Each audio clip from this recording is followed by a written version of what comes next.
8 days. That's how long it took to go from a Hackham Village rookie to saving the world and living up to the legend of Radahn. See, we just wrapped up an 8-day marathon of Monster Hunter Stories 1. The playlist with timestamps is in the description. And honestly, I'm exhausted, but I have thoughts. Let's get into it.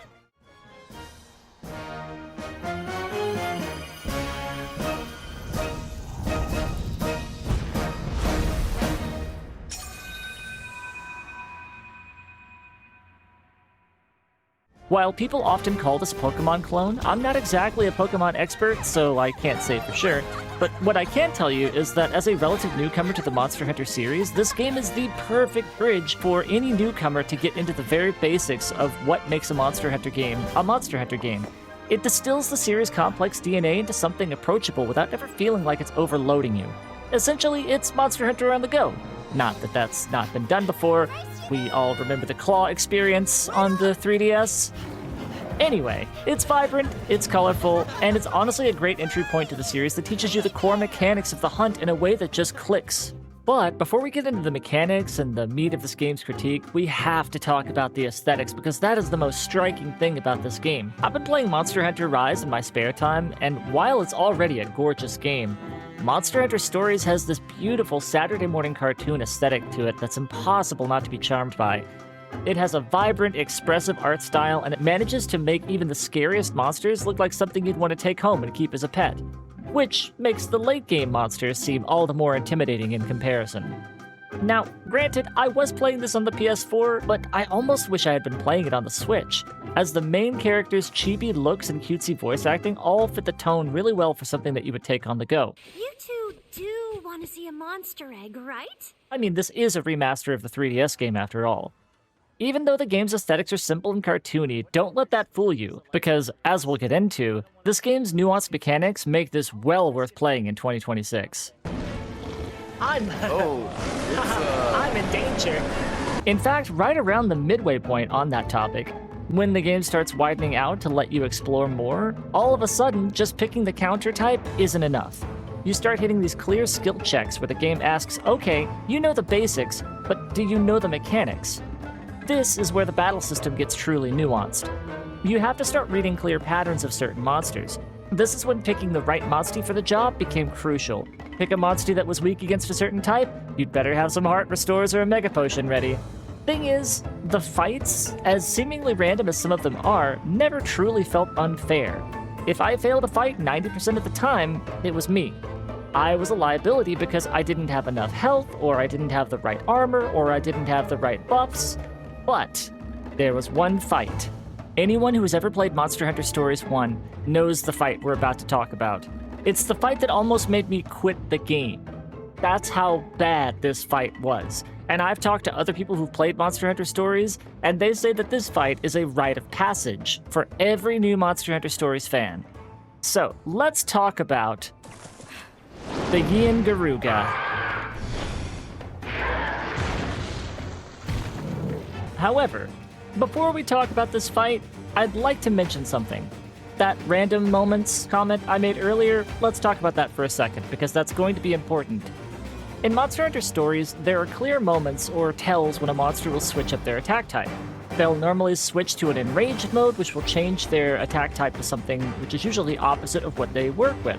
And sometimes, occasionally they'll just throw in a random type that they don't normally do, just to keep you on your toes. They won't always stick to the same attack type for the whole fight. If they did, I would consider that to be pretty boring. Having that randomness there does actually make the fights more intense. Sometimes they'll stick to a pattern so you can suss out the randomness of it. However, nothing feels worse than a monster suddenly deciding to ignore its own patterns for no reason. And there were plenty of times when I would use the binoculars, and it would say that it was a certain attack type, but then would never use that attack at all. This is technical? Alright, time to kick its butt with power then. I think it can use its power, so we need to hit it with speed, right?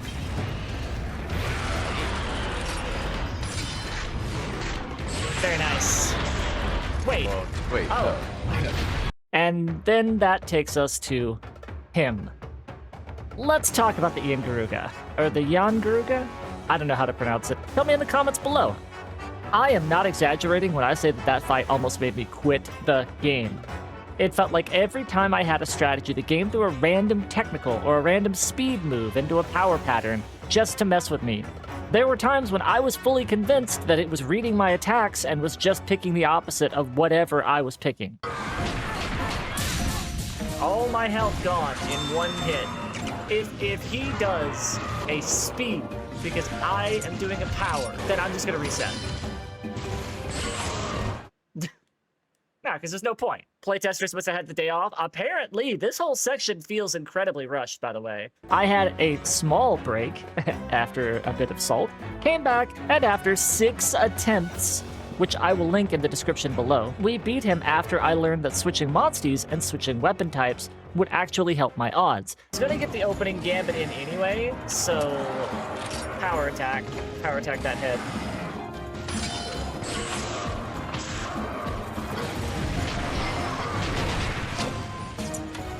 I will take that kinship. Oh! Yo! Hell yeah! Fuck! To survive that frustration, I had to dive deep into a mid to late game core mechanic that honestly I had been avoiding up to this point. The core mechanic that would eventually help me rush the final leg of my 8-day journey. Let's talk about the gene mechanic system. This, in my opinion, is the secret sauce of stories. While you can just massively grind up by doing all of the game's subquests, which are required, by the way, if you hope to stand a chance of beating the final gauntlet of enemies, you will need to learn these gene mechanics. Simply put, if you want to leg up in the endgame, you can't just rely on levels. You have to build your monster team.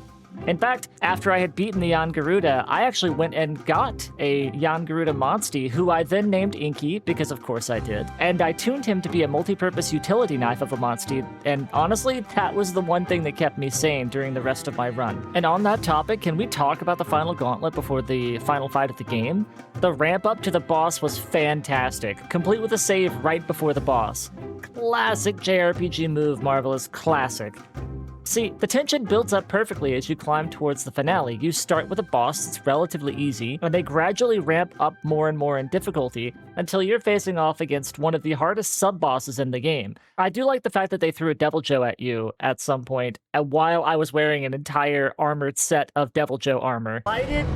Are you wearing my skin? Come here, you! Oh my god! That said, as each battle happens, you feel the stress rise as you take each progressively harder enemy down, and by the time you reach the Black Dread, you truly feel like a rider who's earned their spot in legend. It's one of the best final climbs I think I've ever experienced in a recent JRPG. Anyway, back on topic. That final fight with Michele Pietre felt tough but fair. I never felt like I was flowing smoothly through the battle, but I also never felt like every move was a life and death situation. In fact, I think that due to the 10 hours of grinding that I did off stream of the required subquests, I'm going to reiterate, you cannot beat this game unless you do every one of the subquests. And I had spent a couple hours honing my final team and strategy to face down the final boss. I think that that strategy ultimately is what won me the game in the very end. And what an end it was, by the way.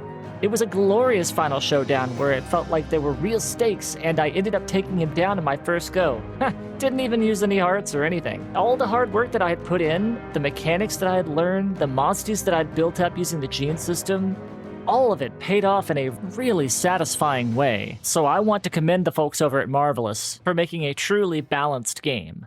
Overall, Monster Hunter Stories is a fantastic entry point for those who want to get into Monster Hunter, and a great way for folks who want to take Monster Hunter on the road with them. Though, I do highly recommend the Switch version.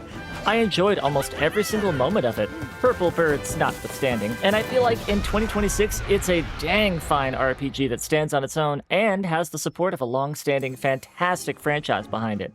It tells its own unique story and even offers post-game content in the form of extra hard challenge stages that I did not do because I play games for fun, not for difficulty. But the challenge is there for those riders who dare to take it. It's a game that has heart, depth, and most of the time, not only respects the player's intelligence, but respects their time.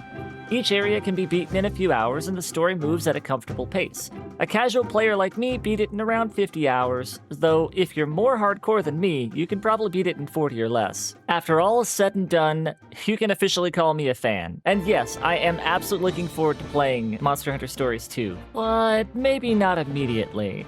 See, that 8-day sprint took everything out of me, and honestly, I need a nap, a snack, and a break from all that nonsense. To those who watch the VODs and like them, and hey, even chatted with me while I was going through it, I hope to see y'all in the next adventure.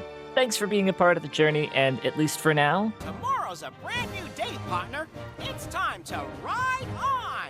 Actually, wait, what was up with that Navarro plot anyway? That whole plot made no sense.